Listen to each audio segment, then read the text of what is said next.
This is GovExec Daily, where we bring you the federal stories that really matter. It's February 7th, 2022. I'm Ross John Fortuné.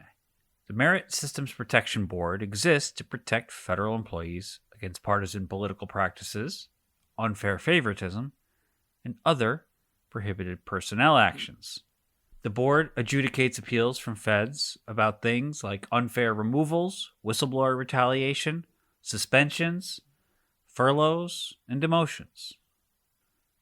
Or it would be if there wasn't already a backload of thousands of cases because the board is not hearing appeals. MSPB has gone without a quorum since January 2017, the longest it has ever been without a quorum since the MSPB's inception in 1979. Last year, the Senate Homeland Security and Governmental Affairs Committee approved a full slate of 3 nominees, but those nominations were never brought to the Senate floor for a confirmation vote and thus are stuck in limbo. Feds can still go through MSPB's initial level of litigation, but if they lose in that initial decision, their cases get put onto that 4,000 plus case backlog that's been growing since 2017. Without a set of votes to confirm the slate of MSPB nominees, the backlog will certainly grow, hamstringing the process and effectively chilling federal whistleblower activity. John P. Mahoney is an employment attorney and a former administrative judge. He has represented feds, unions, employee associations, contractors, and agencies in cases involving federal employment law. After a short break, he'll join me to discuss the quorumless MSPB and what it means for oversight of unfair federal personnel practices.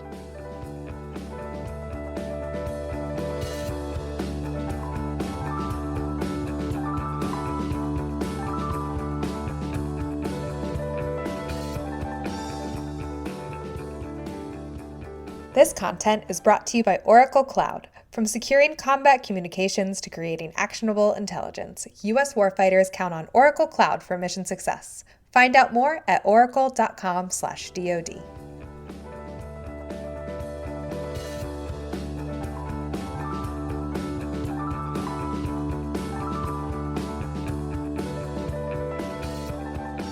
The Merit Systems Protection Board has been without a quorum for 5 years, leaving thousands of current and former federal employees in limbo. They're unable to receive a decision on their challenges against adverse personnel actions, things like whistleblower retaliation cases, unfair firings, demotions, suspensions, that sort of thing. John P. Mahoney is an employment attorney and a former administrative judge. He has represented federal employees, unions, employee associations, contractors, and agencies in cases involving federal employment law. He joins me now to talk about the state of the MSPB and what it means for federal employees. Welcome to the show. Thank you very much. Thanks for having me. So what's taking so long to confirm these nominees for the board? Well, politics as usual. We're faced with the fact that there was no MSPB in the Trump administration. And, over the last year in the Biden administration, they've nominated 3 nominees to fill those 3 vacancies on the board. And for whatever reason, the Senate has not taken up the vote on that. And the nominations expired at the end of last year and they had to be renominated, which they have been. And now we're waiting for the Senate to take the nominations to a floor vote. So I'm hoping that we are on the cusp of a nomination proceeding now that will result in successful confirmations for all 3 of the members whom I think are extremely well qualified to serve in the roles they've been nominated to serve in. So I'm encouraging the Senate to take action on this matter promptly. Yeah, they got a committee again this week. We've yet to be seen as far as the vote. But move back a little. I mean, I'm sure a lot of our listeners, as mostly federal employees, know, but what is the import of having a quorum at the Merit Systems Protection Board? Sure. The Merit System Protection Board is created by federal statute to adjudicate cases involving adverse actions, which we understand to be removals from federal employment, suspensions of 15 calendar days or worse, demotions in grade, and as well as whistleblower retaliation claims in the various agencies that employ who we call Title V federal employees, which are the vast majority of federal employee appointees in the United States government. So it was created in 1978 under the Civil Service Reform Act and has existed ever since then and has functioned well ever since then, except for the past 5 years or so when there have not been confirmed members to the board. There are 3 members that serve on the board that run the agency and make the final decisions for the agency, a chair, a vice chair, and a member. It's a bipartisan board. 2 members are appointed from the president's party and 1 is appointed from the minority party.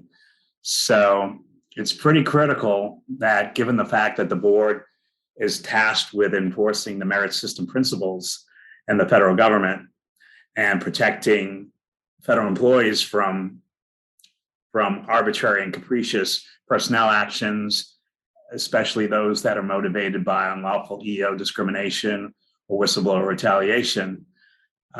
It's important that we have a functioning board to adjudicate those cases promptly. And having not had a board for the past 5 years or so, we've got about approximately 4,000 backlog petitions for review, which are the appellate level petitions to hear appeals from the administrative judge decisions that the board judges issue typically after hearings on the facts of the case. So, over this past 5 years, we've got about 4,000 federal employees who are waiting to see whether they're going to win their MSPB appeals over adverse actions that are very traumatic for them. Some of these people have been out of work, having been terminated for 5 years. Some of them have been the victim of whistleblower retaliation or EO discrimination. And so, these people are hurting. They haven't had a federal job in potentially 5 years or more. And having been terminated from the federal government, is quite impossible for such an employee or former employee to seek or secure any employment, any gainful employment, whether it be in the government or in the private sector. So this is a matter of utmost importance that the Senate takes the time to properly confirm these nominees. I guess then the question becomes, what kind of effects does this have on sort of managers managing feds? Does this give them sort of full range towards malfeasance? Is it, there's 2 million federal employees, there's a lot of people. So what kind of effects does this have on the sort of way that the feds are managed and the ways that feds will operate? Well, certainly federal agencies are supposed to make initial decisions on who to discipline and who not to discipline based on those merit system principles.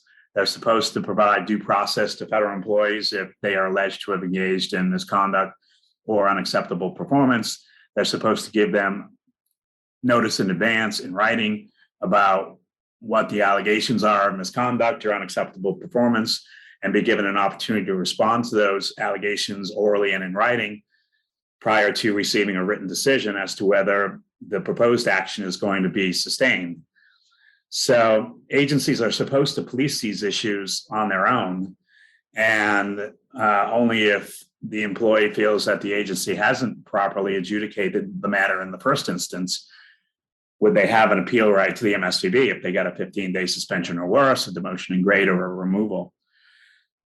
But the problem is, it can certainly be abused by agencies that are not particularly interested in upholding the merit principles. Certainly in the last administration, we saw evidence of the administration wanting to do away with the merit system principles altogether and eliminate the MSPB and make federal employment like private sector employment, i.e. at will and subjected to the political whims of the employer. That is completely opposite of what the federal government is supposed to be about and has been about, for the last more than 100 years. So it's critically important for the public even people who are not federal employees.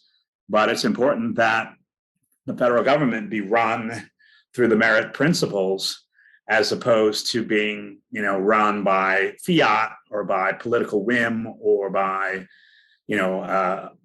some type of abusive misconduct by management. So, it's important that we have the Merit System Protection Board to enforce those rights. In addition, we've got two nominees of the Federal Labor Relations Authority who are also pending confirmation along with the board members.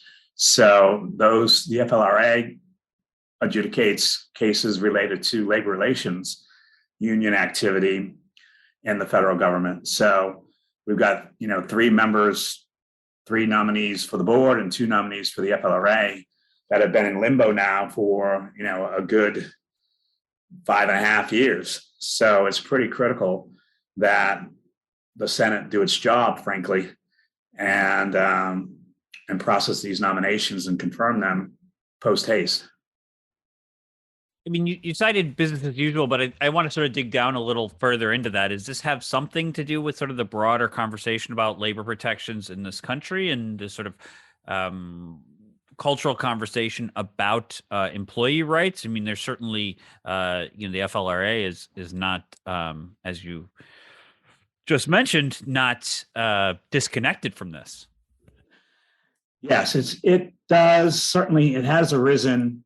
This lack of a quorum at the board has arisen for political reasons. The last administration was very public about its desire to drain the swamp, quote unquote, to get rid of as many federal employees as they can get rid of, so as to make the federal government be run on, by contractors who serve at the pleasure of the administration and can be removed at will for any reason, no reason, even a factually mistaken reason, as long as it's not, discrimination based on EEO grounds. And so that was the administration's public position on the matter. But, they quickly learned, and as is appropriate, they learned that the federal government doesn't run that way. The federal government is staffed with public servants who pledge allegiance to the Constitution and the laws of the United States in an effort to provide public service to the United States citizens. And to risk your employment by doing the right thing in the face of political whims of an administration that was hell-bent on draining the swamp puts the careers of millions of federal employees at risk and undercuts the entire notion of due process and legally protected employment. Federal employees have constitutionally protected property interests in their continued federal employment under the Fifth Amendment to the United States Constitution, and the Supreme Court has upheld that notion for over a century now.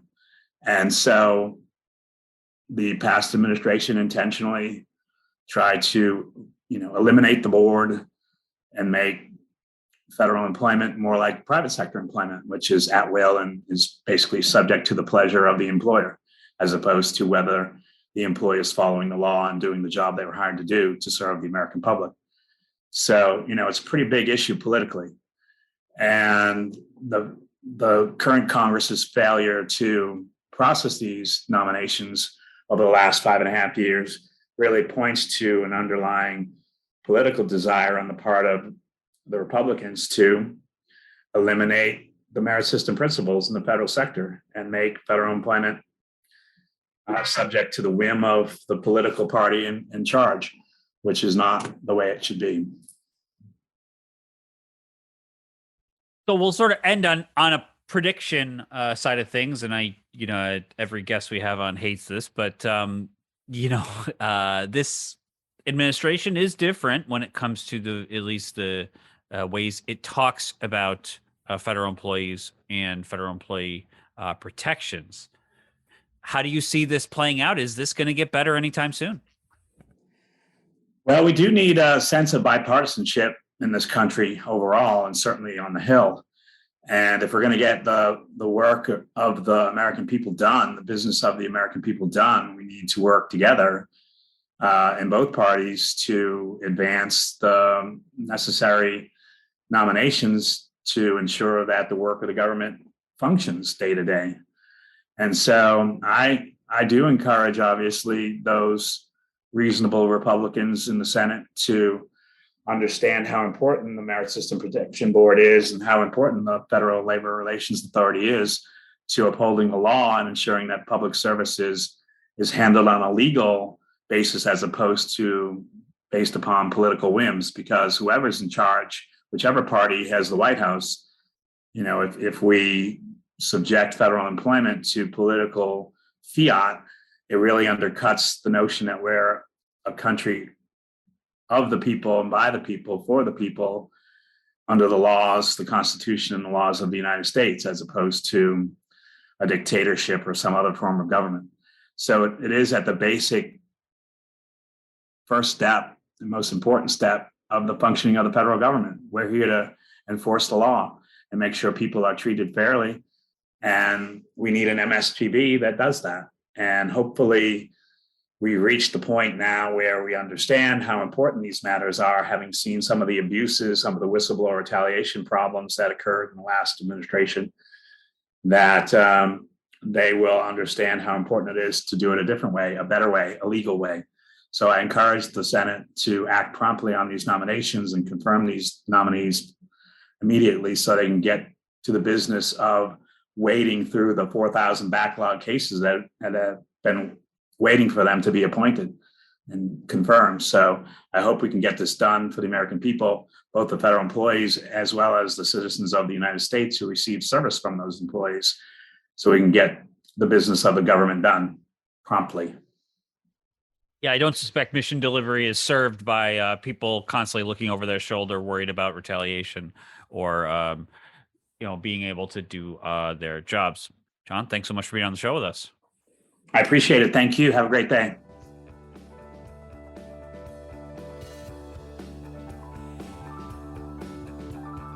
Thanks for listening to GovExec Daily. Our show was produced by Adam Butler and hosted by me, Ross John Fortune.